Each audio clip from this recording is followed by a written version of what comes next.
तो मेरा कहना है कि ये सिर्फ फ़ोटो शूट तक महदूद नहीं रहना चाहिए, ये सिर्फ 1 अक्टूबर या 2 अक्टूबर तक ही महदूद नहीं रहना चाहिए। चेयरपर्सन हैं इस मार्टन कनाल के इर्द गिर्द तकरीबन 3 म्यूनसिपलिटीज़ आते हैं, एक अशमुकाम, दूसरा सीर, तीसरा मार्टन। मैं तीनों चेयरपर्सन साहिबान से और काउंसलरों से गुजारिश करता हूँ, और हम शाकुल के नाम से भी इसको जानते हैं, पूरे मुल्क के साथ साथ जम्मू कश्मीर में भी 1 अक्टूबर और 2 अक्टूबर हर साल सफाई के दिन के तौर पर मनाया जाता है स्वच्छ भारत अभियान,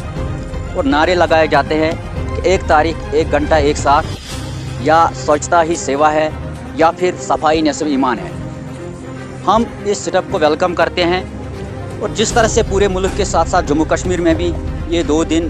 पूरे जोश खरोश के साथ बनाए गए। बहुत बड़े बड़े लोग डस्टबिन और झाड़ू लेकर सुबह सुबह घर से निकले, स्कूली बच्चों के साथ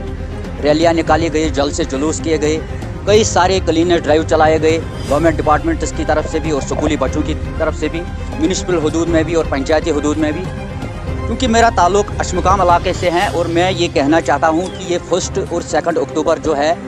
जो सफाई के दिन के तौर पर मनाए जाते हैं ये 2 दिन, तो मेरा कहना है कि ये सिर्फ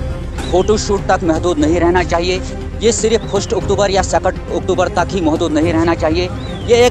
ये हर एक सिटीज़न की जिम्मेदारी है, फ़र्ज़ बनता है, और हर एक शहरी का ये फ़र्ज़ है कि वो अपने आसपास अपनी सोसाइटी को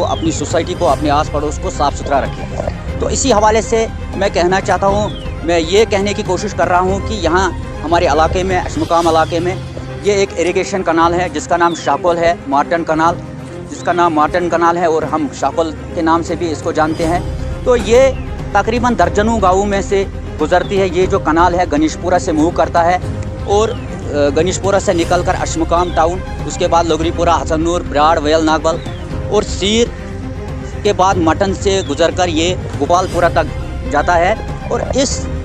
कनाल की जो हिस्ट्री है वो बहुत पुरानी है। कहा जाता है कि ये 700 साल पुराना इरिगेशन कनाल है, मार्टन कनाल, और उस वक्त के राजा ललिता द्वितीय ने इसको बिल्ड किया था, और उसके बाद ज़ैनुलाब्दीन बादशाह ने भी इसमें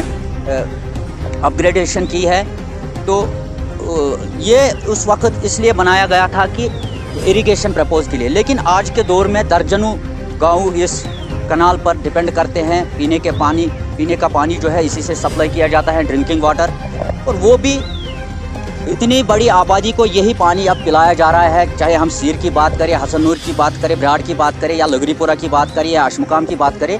तो बहुत सारी बड़ी आबादी को इससे पानी, ड्रिंकिंग वाटर सप्लाई किया जाता है। तो मेरा कहना ये है कि जितने भी हमारे पब्लिक रिप्रेजेंटेटिव्स हैं या सिविल सोसाइटी के लोग हैं, तो उन्होंने ना ही 1 अक्टूबर को ना 2 अक्टूबर को इसकी सफाई के हवाले से बात की है, इसकी प्रोटेक्शन के हवाले से बात की है। तो मुझे अफसोस के साथ कहना पड़ता है कि ये दिन जो है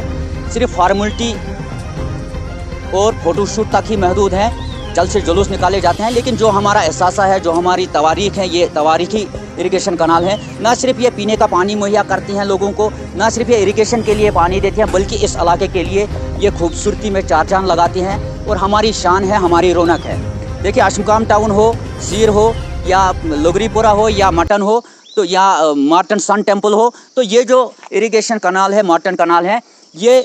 इसकी वजह से इस पूरे इलाके की खूबसूरती में 4 चांद लगता है। जी तो मेरा एक क्वेश्चन रहेगा यहाँ पे कि आपकी क्या मशवरा रहेगी पब्लिक की और एडमिनिस्ट्रेशन के लिए कि इस कैनाल के लिए क्या किया जाए? देखिए, सबसे पहले मैं पूरे अवाम को, जो इसके इर्द गिर्द बहुत बड़ी आबाद है, जो अवाम है, मैं गुजारिश करता हूँ कि इसकी प्रोटेक्शन के लिए इसकी साफ़ सफाई का ध्यान रखा जाए। दूसरी बात यह है कि जो हमारे पब्लिक रिप्रेजेंटेटिव्स हैं, चाहे वो म्यूनसिपलिटी हदूद के हैं, जो हमारे चेयरपर्सन हैं, इस मार्टन कनाल के इर्द गिर्द तकरीबन 3 म्यूनसिपलिटीज़ आते हैं, एक अशमुकाम, दूसरा सीर, तीसरा मार्टन। मैं तीनों चेयरपर्सन साहिबान से और काउंसलरों से गुजारिश करता हूँ, इसके साथ साथ जो पंचायत हदूद में हमारे सरपंच साहिबान हैं, 5 साहिबान हैं, तमाम लोगों से मेरी गुजारिश रहेगी, और लोकल एडमिनिस्ट्रेशन से भी, कि इस मार्टन कनाल को बचाने में अपना रोल अदा करें, इसकी साफ़ सफाई के हवाले से कदम उठाए जाएँ, ताकि इस हिस्टोरिकल कनाल को बचाया जा सके। अगर हम बात करें डेड एनिमल्स की, पिछले साल 19 में या 20 में यहाँ पर एक बीमारी फैली थी एनिमल्स में, लंपी स्किन, तो उस वक्त भी जानवरों को, डेड एनिमल्स को यहाँ लाया जाता था और फेंका जाता था इसके इर्द गिर्द, तो वो गंदगी भी इसी में जानते हैं कि ये जो इलाका है यात्रा से रिलेटेड है। यहाँ पर जो होटलर्स है मऊरा के या पहलगाम के, तो वो भी रात की तारीकी में अपने ट्रकों में, अपने ऑटो में, लोड कैरियरों में जो उनका कचरा होता है, गार्बेज होता है, वो यहाँ पर लाते हैं और यहाँ पर फेंक कर चले जाते हैं। तो ये नहीं सोचा जाता है उस वक्त कि अगर बारिश का पानी आएगा तो फिर ये सारी गंदगी इसी मार्टन कनाल में जाएगी और जम हो जाएगी इसी पानी के साथ, जिसके साथ ये कहा जा सकता है कि जितनी भी आबादी ये पानी पीती हैं, पीने के लिए इस्तेमाल करती हैं, पीने के लिए यूज़ करती हैं, तो इस इलाके में एक तो बीमारियां फूट पड़ने का ख़तरा है ये गंदा पानी पीने से, और दूसरा ये कि जो हमारी रौनक है, जो हमारी शान है, ये जो खूबसूरत मार्टन कनाल है, इसका भी वजूद ख़तरे में पड़ सकता है। बाकी बहुत बहुत शुक्रिया।